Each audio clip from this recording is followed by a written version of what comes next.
Floated into the bay and we saw 3 rows of people lying down on the beach, and as we got closer we realised that they were bound and laying face down. Some of them had rolled in the sands, I suppose so they wouldn't get burnt by the sun.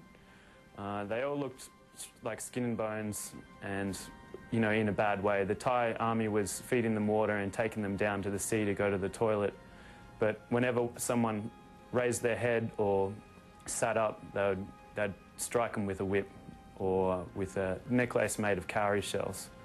And when we came, everybody thought that it was completely out of control, because on one end of the beach you have everybody having a great time snorkeling, sunbaking, exploring around, and then the other side of the beach you've got a completely different environment which was going on.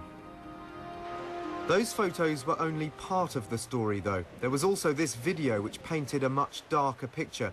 It showed Thai soldiers processing dozens of Rohingya on a remote Thai island.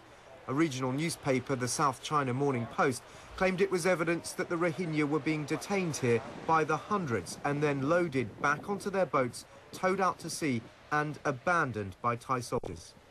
The treatment of the refugees by the Thai military is obviously unconscionable, and the more we found out about it, the more confident we became in our story. So we travelled to the remote stretch of the Thai coast, keen to investigate the claims. Could the Thai army really be dumping refugees at sea?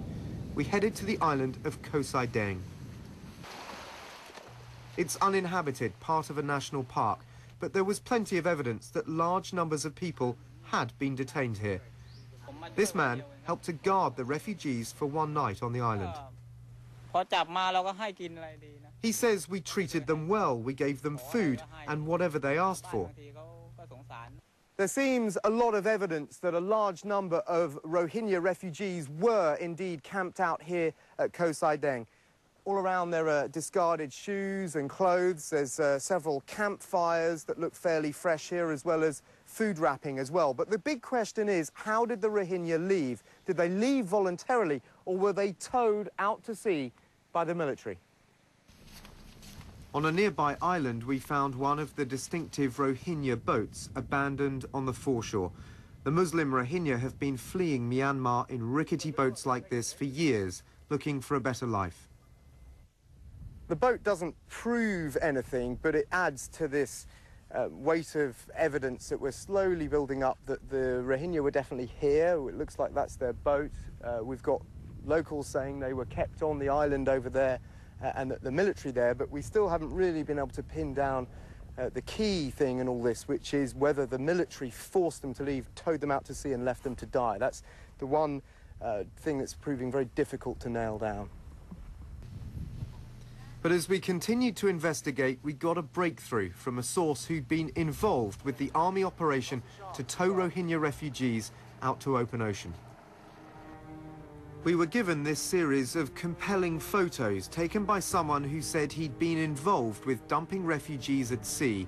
They appear to show a boatload of Rohingya arriving on a beach and being processed. Some of the refugees look very young. 2 military sources we spoke to on background confirmed this camp was run by Thailand's Cold War-era Internal Security Operations Command, or ISOC, which the government acknowledges was in charge of handling the Rohingya. Incredibly, the photos even showed what appeared to be a boatload of refugees being towed out into the open ocean. It was evidence that the stories of the Rohingya being abandoned on the high seas were true, although the source who gave us the photos insisted the military gave the refugees food and water.